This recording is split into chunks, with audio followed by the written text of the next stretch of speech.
Morning students, જો ગયા વખતના લેક્ચરમાં આ ચેપ્ટરમાં આપણે ઉર્જાના જુદા જુદા સ્વરૂપો, પાવર અને ઉર્જાનો પેલો વિદ્યુત ઉર્જાનો એકમ એટલે કે કિલોવોટ અવર વિશે વાત કરી ગયા. હવે આજે જોઈએ કે બે પદાર્થો કે બે થી વધુ પદાર્થો વચ્ચે અથડામણ એટલે કે સંઘાત થાય ત્યારે શું પરિસ્થિતિ બને. તો એ સંઘાત એટલે કે એક કરતા વધુ પદાર્થો વચ્ચે થતી અથડામણને એમની વચ્ચે સંઘાત કહેવાય. હવે જે સંઘાત છે એ સંઘાત એમાં એક તો સ્થિતિસ્થાપક સંઘાત હોય,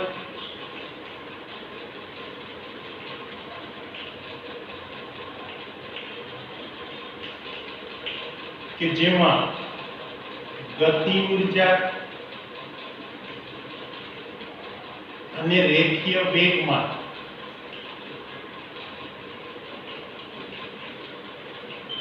એ બંનેના સંરક્ષણ થાય.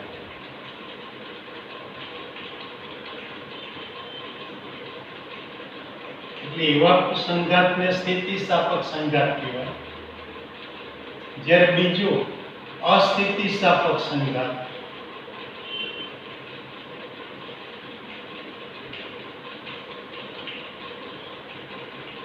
કે જેમાં માત્ર રેખીય વેગમાનનું સંરક્ષણ થાય.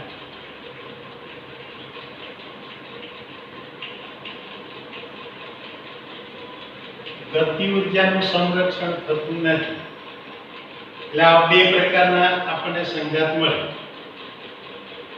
હવે પ્રશ્ન એ થાય કે અસ્થિતિસ્થાપક સંઘાતમાં જો ગતિ ઉર્જાનું સંરક્ષણ થતું ન હોય તે ગતિ ઉર્જા જાય ક્યાં? તો એ ગતિ ઉર્જા એ તંત્રની આંતરિક ઉર્જામાં રૂપાંતરણ પામે. એટલે કે અસ્થિતિસ્થાપક સંઘાત હોય તો અસ્થિતિસ્થાપક સંઘાતમાં ગતિ ઉર્જા એનું રૂપાંતરણ આંતરિક ઉર્જામાં થાય.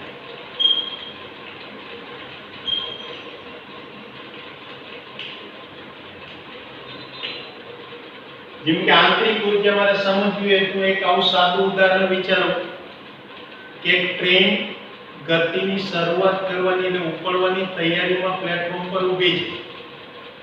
એ વખતે પેસેન્જર અંદર બેસી ગયા હોય, એ પેસેન્જરો આમ તેમ ગતિ કરતા એટલે પેસેન્જરોની ગતિ ઉર્જાનો કુલ સરવાળો કરો એટલે ટ્રેનની આંતરિક ગતિ ઉર્જા કહેવાય. કોઈ પેસેન્જર સીટ પર બેઠું હોય, કોઈ નીચે ફ્લોર પર બેઠું હોય, કોઈ ઉપરના પાટિયા પર બેઠું હોય, એટલે બધાની સ્થિતિ ઉર્જાઓ જુદી જુદી. એ સ્થિતિ ઉર્જાનો સરવાળો કરો એટલે એની આંતરિક સ્થિતિ ઉર્જા કહેવાય. તો પેસેન્જરોની ગતિ ઉર્જા અને સ્થિતિ ઉર્જાઓનો કુલ સરવાળો કરો એટલે ટ્રેનની આંતરિક ઉર્જા કહેવાય. તે પ્રકારે જ્યારે કોઈ પણ ઘન પદાર્થ હોય તો એ પદાર્થ અણુ પરમાણુ જેવા કણોનો બનેલો છે. ચાલો ઘન સ્વરૂપમાં ત્યારે પણ પદાર્થના અણુ પરમાણુઓ એના કણો એ પોતાના મધ્યમસ્થાનની આસપાસ દોલન ગતિ કરતા હોય એટલે એની એ ગતિ ઉર્જાઓનો કુલ સરવાળો કરવો પ્લસ એ કણોની સ્થિતિ ઉર્જાઓનો સરવાળો કરવો તો એ તંત્રની આંતરિક ઉર્જા કહેવાય. એટલે કે હું અહીંયા કહી શકું કે તંત્રની આંતરિક ઉર્જા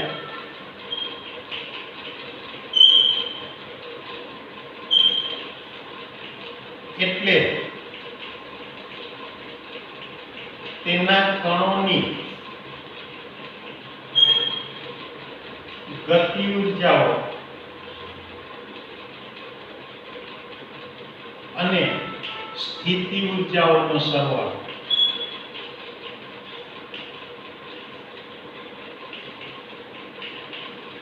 જે કુલ સરવાળો મળે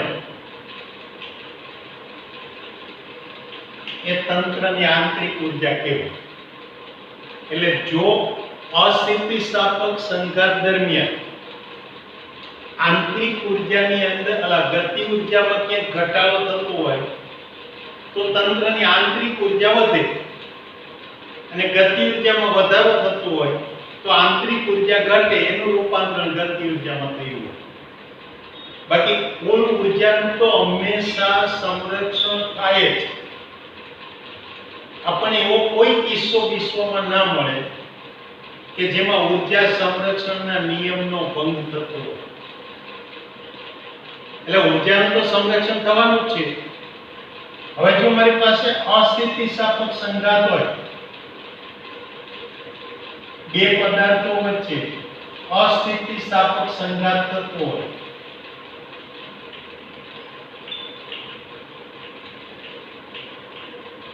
તો માનો કે આવું ઉદાહરણ વિચારો કે આ M1 દળ માટે એવું કોઈ એક પદાર્થ કે જે V1 I જેટલા પ્રારંભિક વેગથી ગતિ કરે છે, અહીંયા આગળ બીજો એક પદાર્થ કે જેનું દળ M2 પણ એનો પ્રારંભિક વેગ એ શૂન્ય છે, એટલે કે સ્થિર છે.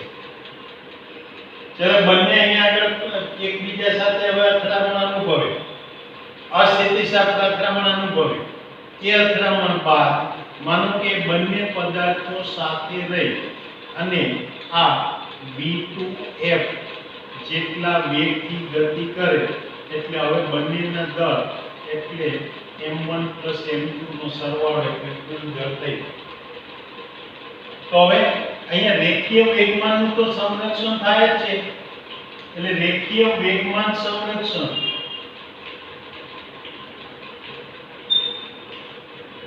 ચાલો એ નિયમ પ્રમાણે તો હું શું લખી શકું કે M1 V1I equal to M1 plus M2 into V2F.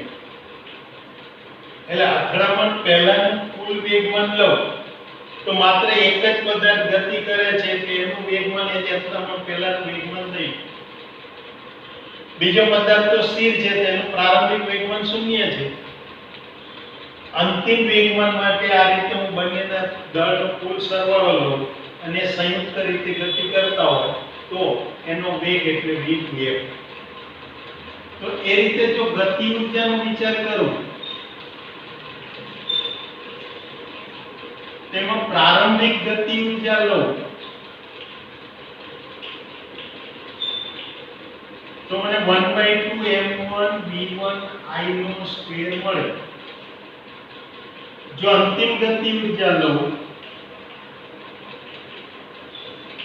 તો એ મને કેટલી મળે 1/2 m1 m2 into v2f નો સ્ક્વેર મળે. અને માટે મારે ગતિ ઉર્જામાં થતો ઘટાડો અથવા તો ગતિ ઉર્જાનો ફેરફાર ડેલ્ટા કે બરાબર અંતિમ ગતિ ઉર્જા અને પ્રારંભિક ગતિ ઉર્જા બંનેનો તફાવત એટલે 1/2 m1 m2 into v2f નો square minus 1/2 m1 v1 i એનો સ્ક્વેર. હવે જો આ તફાવત ઋણ આવે એટલે કે ડેલ્ટા કે ઋણ આવે તો ગતિ ઉર્જામાં ઘટાડો થતો હોય, ડેલ્ટા કે ધન આવે તો ગતિ ઉર્જામાં વધારો થતો હોય. એટલે કે હું અહીંયા આટલું કહી શકું કે જો ડેલ્ટા કે ઋણ હોય તો ગતિ ઉર્જામાં ઘટાડો થતો હોય,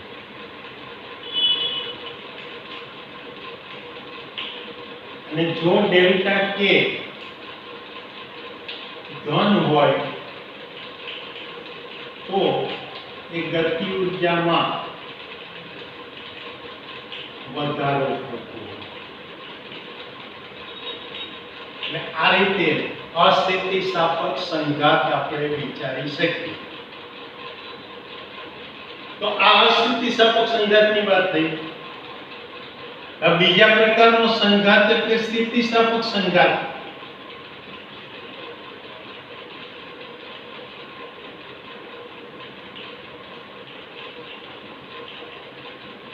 ચલો સ્થિતિસ્થાપક સંઘાતનો વિચાર કરો તો એમાં બે રીતે વિચારી શકાય. એક તો એક પરિમાણમાં અને બીજું સમતલ એટલે કે દ્વિપરિમાણ. તો આ સ્થિતિસ્થાપક સંઘાત હું પહેલા વિચારીશ એક પરિમાણમાં.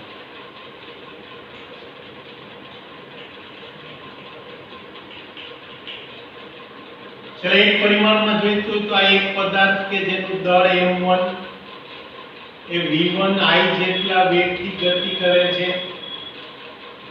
અહીંયા બીજો પદાર્થ કે જે સ્થિર છે કે જેનું દળ m2 એનો પ્રારંભિક વેગ 0.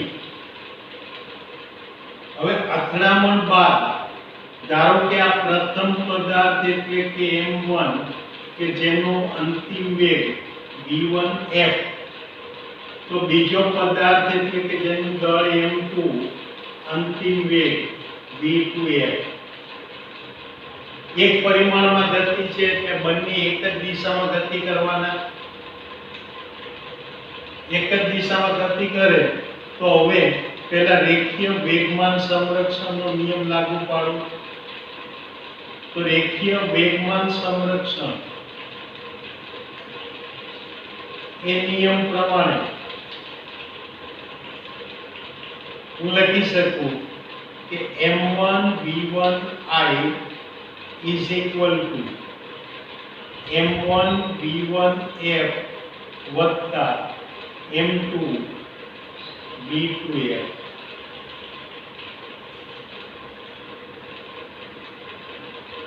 ચલો આના ઉપરથી માનો કે v1 f ને સૂત્રનો કરતા કરું તો અહીંયા મારે કહી શકાય m1 v1i minus m2 v2f upon m1. એટલે આ v1f એની મને કિંમત મળે. હવે ગતિ ઊર્જાનું સંરક્ષણ લો, કારણ કે સ્થિતિસ્થાપક સંઘાત છે એટલે ગતિ ઊર્જામાં પણ સંરક્ષણ થાય.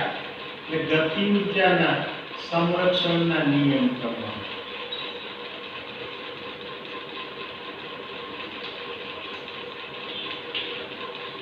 તેમાં પ્રારંભિક ગતિ ઊર્જા એટલે 1/2 m1 v1 i no square. અંતિમ ગતિ ઊર્જા એટલે 1/2 m1 v1 f નો સ્ક્વેર વત્તા 1/2 m2 v2 f નો સ્ક્વેર. ચલો આમાં 1/2 કોમન નીકળે. ઉપરાંત v1 f ની અહીંયા કિંમત મૂકો એટલે કે હું આમ કહી શકું કે સમીકરણ 2 પરથી v1f ની કિંમત મૂકતા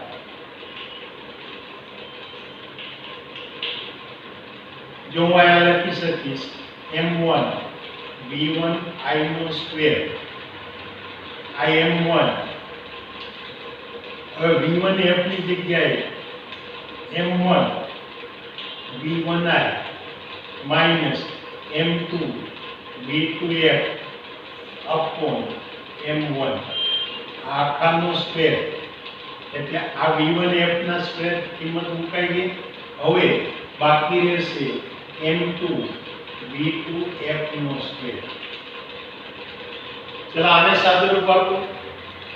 એ સાદુરૂપ આપી છે એટલે હવે અહીંયા મળશે m1 v1 i no square બરાબર આ બાજુએ આ રહેશે m1 v1 i એટલે આ બંનેનો સ્ક્વેર ઓછા 2 m1 m2 v1 i v2f વત્તા m2 સ્ક્વેર v2f નો સ્ક્વેર આખાના છેદમાં રહેશે m1 વત્તા m2 v2f નો સ્ક્વેર.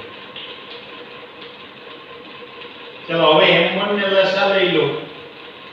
એ લસા લઈ લઈશ એટલે આ થશે m1 square v1 i no square અહીંયા m1 square v1 i no square -2 m1 m2 v1i v2f વત્તા m2 સ્ક્વેર v2f નો સ્ક્વેર વત્તા m1 m2 v2f નો સ્ક્વેર.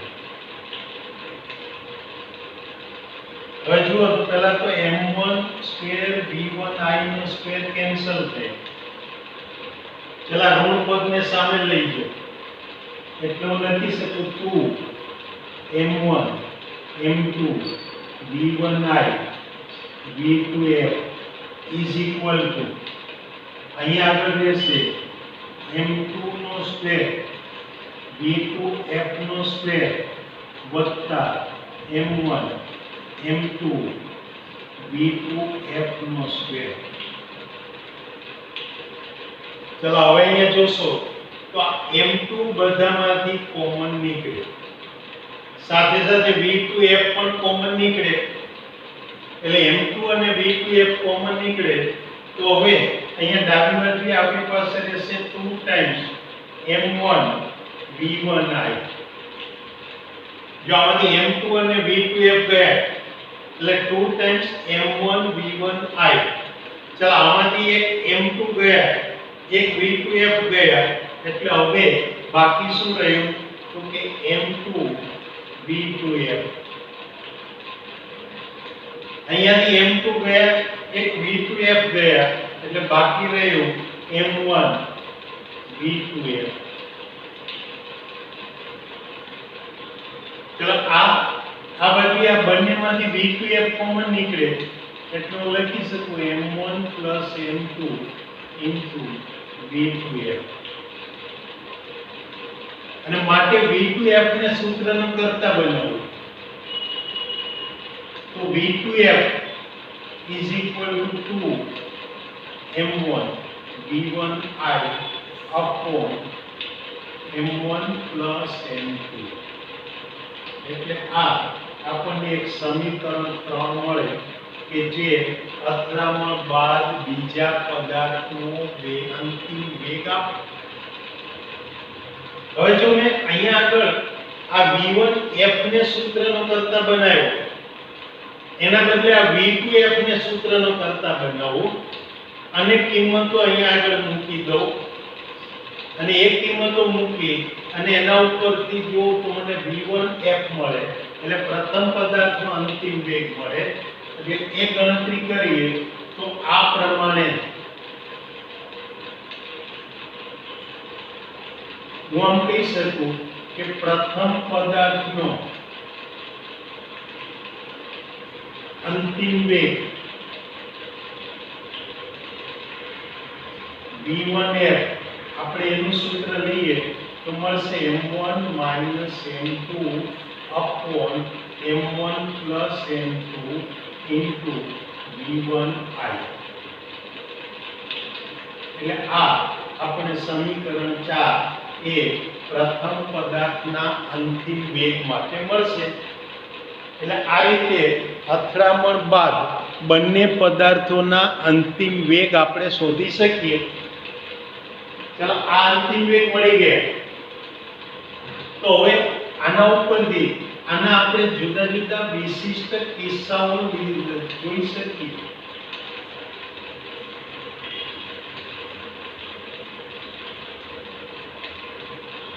આ અથડામણ માટે વિશિષ્ટ કિસ્સા જોઈએ તો આમાં પહેલો એક કિસ્સો આપણે આવો કહી શકીએ કે જો m1 બરાબર m2 હોય. ચાલો m1 બરાબર m2 હોય તો આ જે સમીકરણ 3 છે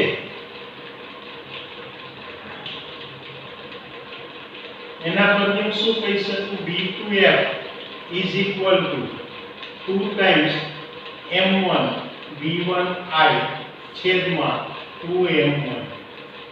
m1 અને m2 ની કિંમત સરખી મૂકવાની એટલે 2m1 કેન્સલ થયા માટે મળે v2f is equal to v1i. એટલે કે પહેલા પદાર્થનો પ્રારંભિક વેગ એ બીજા પદાર્થ માટે અંતિમ વેગ થઈ જાય. એ જ રીતે અહીંયા આગળ બંનેની કિંમત મૂકો તો સમીકરણ 4 પરથી જો તો v1f, ચાલો આમાં m1 અને m2 સરખા મૂકો એટલે અંશ કેવો થઈ જાય 0, એટલે કે v1f 0 અને માટે કહી શકાય કે જો બંનેના દળ સરખા હોય તો અથડામણ બાદ પ્રથમ પદાર્થ સ્થિર થાય અને બીજો પદાર્થ એ પ્રથમ પદાર્થના વેગ જેટલા વેગથી ગતિ કરે, એટલે કે આમ સંઘાત બાદ પ્રથમ પદાર્થ સ્થિર થાય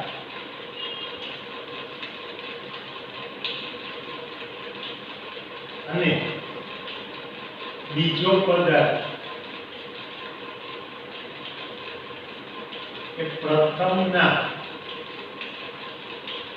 વેગ જેટલા વેગથી ગતિ કરે, એટલે જો આ બંનેના દળ સરખા હોય તો આ સંઘાત સ્થિતિસ્થાપક સંઘાતમાં આપણે સંઘાત બાદ જે પરિણામ મળે એ આ પ્રકારનું મળે. આના બદલે બીજો કિસ્સો આવો વિચારી શકાય કે કોઈ એક પદાર્થ હોય એ બીજા કરતા ઘણો ભારે, માનો કે m1 એ m2 કરતા ઘણો જ ભારે, તો હવે હું અહીંયા આગળ સમીકરણ 3 નો વિચાર કરું તો સમીકરણ 3 પરથી ચલો v2f, હવે m1 ઘણો ભારે છે એનો અર્થ એ કે m1 ની સરખામણીમાં m2 ને અવગણી શકાય અને m2 ને અવગણી દો તો હવે આ કિંમત મને મળશે 2 ટાઈમ્સ v1i. આના બદલે હું સમીકરણ 1 નો ઉપયોગ કરું અને સમીકરણ 4 નો ઉપયોગ કરું તો v1f ની કિંમત લો, ચલો v1f ની કિંમત લો તો આ m2 અવગણી શકાય છે અને m2 અવગણી શકાતું હોય તો અહીંયા આપણને શું જોવા મળે, જુઓ કે m2 અવગણી શકાય અને m2 અવગણી શકાય એટલે આ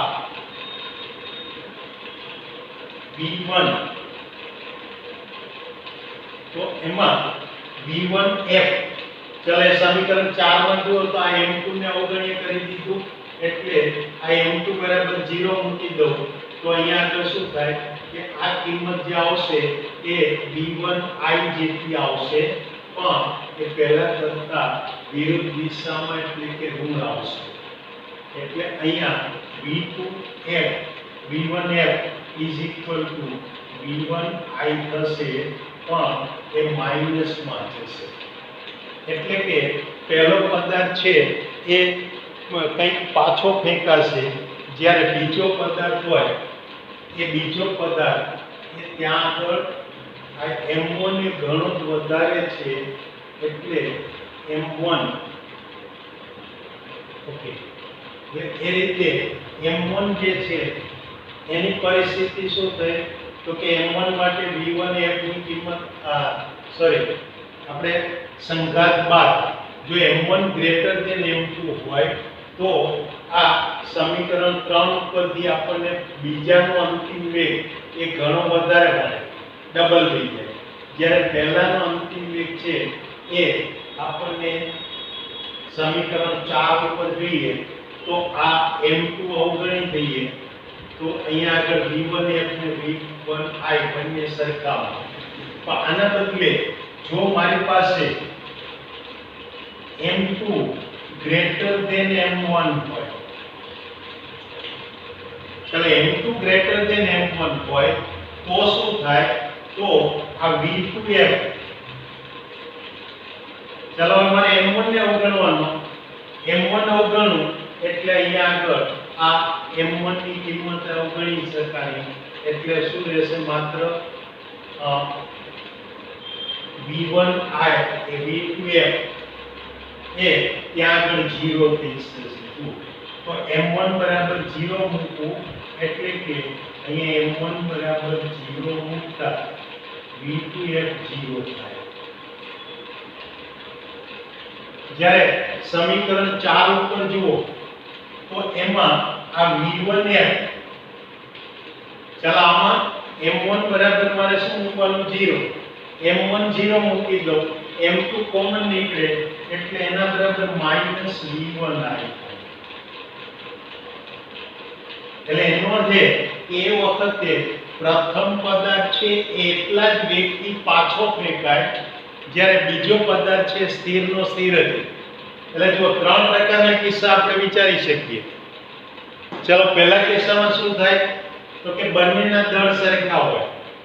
બંનેના દળ સરખા હોય તો અથડામણ બાદ પહેલાનો પ્રારંભિક વેગ એ બીજાનો અંતિમ વેગ થઈ જાય. જ્યારે પહેલાનો અંતિમ વેગ 0 થઈ જાય.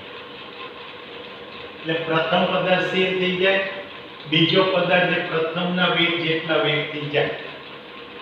બીજા કિસ્સામાં જો m1 ની કિંમત m2 કરતા ઘણી વધારે હોય તો એ વખતે બીજાનો અંતિમ વેગ છે કે પહેલાના વેગ કરતા બમણો થાય, એ જ દિશામાં બીજો આગળ જાય. જ્યારે પહેલો પદાર્થ જે છે એનો અંતિમ વેગ એ પહેલાનો પ્રારંભિક વેગ જેટલા વેગથી પાછો. તેના બદલે ધારો કે m2 ગ્રેટર ધેન m1 હોય તો અહીંયા જોઈ શકાય કે બીજો પદાર્થ છે સ્થિરનો સ્થિર જ રહે અને પહેલો પદાર્થ એટલા જ વેગથી પાછો ફરે. એટલે આ વાત થઈ એક પરિમાણમાં સ્થિતિસ્થાપક સંઘાતની. હવે આપણે આવતી વખતે જોવાનું કે સમતલમાં સ્થિતિસ્થાપક સંઘાત થાય તો પરિસ્થિતિ કયા પ્રકારની થાય. એટલે આ એક પરિમાણમાં સ્થિતિસ્થાપક સંઘાત થયો. હવે નેક્સ્ટ ટાઈમ આપણે ભણીશું સમતલમાં સ્થિતિસ્થાપક સંઘાત. ત્યાં સુધી આપણે રજા લઈએ. ગુડ બાય, આવજો.